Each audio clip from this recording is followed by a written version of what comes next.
Hi everybody, this video is sponsored by contribution from Stephanie, and here's our story. Dear Ollie, I stumbled across your channel on YouTube after my father's last narcissistic episode. I have initiated no contact. I give you permission to use my name. I believe owning my story will help me to start healing. I have elected to donate monthly to you. My donation isn't large, but I hope it helps because the work you are doing is important and amazing. Your channel reminds me that I'm not alone, and I will be eternally grateful to you. Without further ado, this is my story. My mother and father had me in their mid-20s when life was good. But as I grew up and started to develop my own personality, things turned sour. My narc father has psychologically and physically abused me since I can remember. I remember being a young child not knowing what I had done, being interrogated.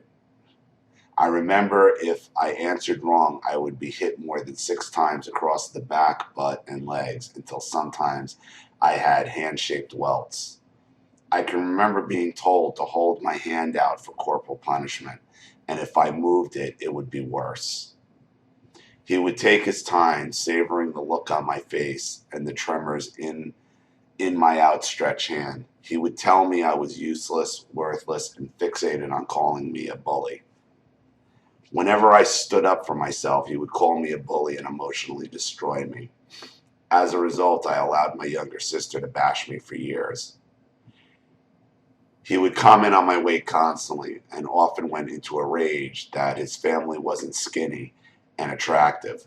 My mother, who has also suffered from similar abuse at his hand, was too frightened to intervene. This pattern of abuse continued until I was around 15 when my family collapsed. My mother caught him having an affair with his secretary. How original. He had spent all the family's money on his fling and left his family with nothing. The day he left our home, he put my mother's handbag through a wall so hard it went out the other side, right next to her head. He put her phone in the fish pond so she couldn't call the police for help. I can remember cowering in my bedroom with my sisters while my mom screamed out to the neighbors for help. Thank God the police came. He hospitalized 2 of them. When he told me that later, he seemed proud. That day, he left his family and didn't contact us for a year. When he decided to waltz back into our lives by bullying our mother into letting him stay in the flat in the backyard, I confronted him. That ended with his hand around my throat and a fist in my face. I cut contact for a year, but I seemed to always keep going back for more abuse. The second time I confronted him, he punched holes in the walls and screamed the vilest of abuses that he could think of at me. He had his fists in my face the whole time. I thought he was going to hit me. I think the only thing that stopped him was the fear of me hitting him back. I trained hard in martial arts.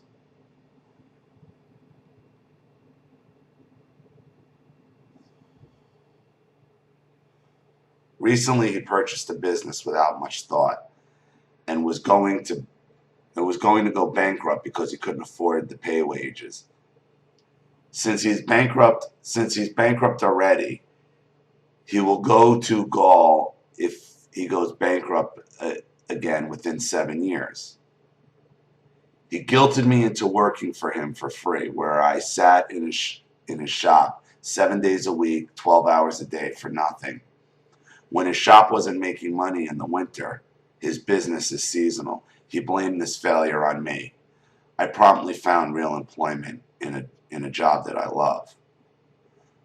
When he realized that he can no longer afford to pay the rent on the house we were all living at, I offered to take over the lease on the provision that he moved out. What a mess that turned out to be. For the first few months, he let himself in as he pleased. I took his key. He left all his belongings behind, including about 4 tons of building supplies. Conveniently, when the lease ended, he was out of the country, and I was forced to move all his belongings without even a thank you. It took 4 days of constant, unrelenting moving.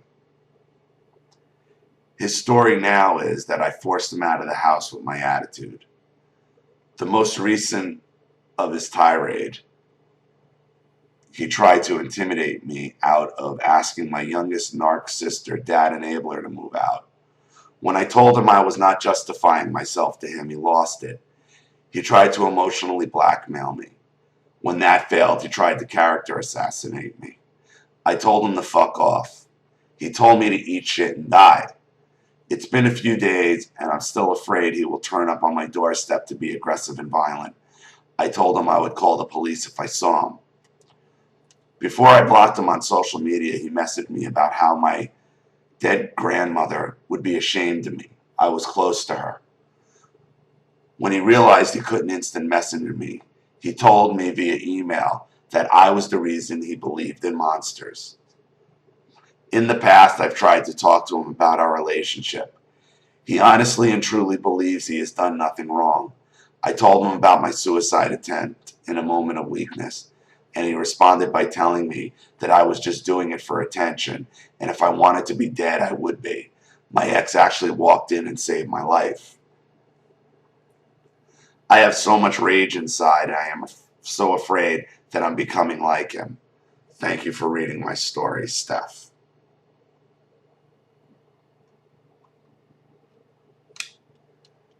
Well, your father is just merely a narcissistic teenager that refuses to grow up. He's a spoiled brat, and that's the way he acts. He acts that way, I'm sure, throughout everything in his life. He takes zero responsibility for anything he does, anything that happens, and he looks to blame other people for his own shortcomings. Usually you. You know, the physical abuse, the savoring in it, it's all typical narcissist tactics. And I think you know that by now. And I think this story was just for you to say it, you know, to get it out there. Because you seem to have a pretty good grasp on what happened and, you know, and who did it. The why is, you know, your father. It's funny that your father would call a child a bully. Because that sounds like another child. Your father views himself as a perpetual child. Someone who never has to grow up, who never has to take responsibility, who can lash out at whoever they want, abuse whoever they want with zero consequences. Nor do they feel that they should ever have to deal with consequences because they feel they should never have to grow up. That's who your father is. He's a spoiled child who refuses to grow up. It's all about him, what he wants, what he needs at all times. Something goes wrong, it's someone else's fault. It's not his own laziness or incompetence. None of it is. So, thank you for your contribution and thank you for the story. I really appreciate it. Thank you to everybody watching. Please leave any opinions or advice in the comment section below. And again, if you want your story read on the channel, you have a topic you'd like me to discuss, or a narcissist you'd like to expose, you know what to do with the PayPal link in the description box, and send me your story to the email link in the description box, and I'll have the video right back to you. This is Ollie Matthews. Thanks for watching. See you all again soon.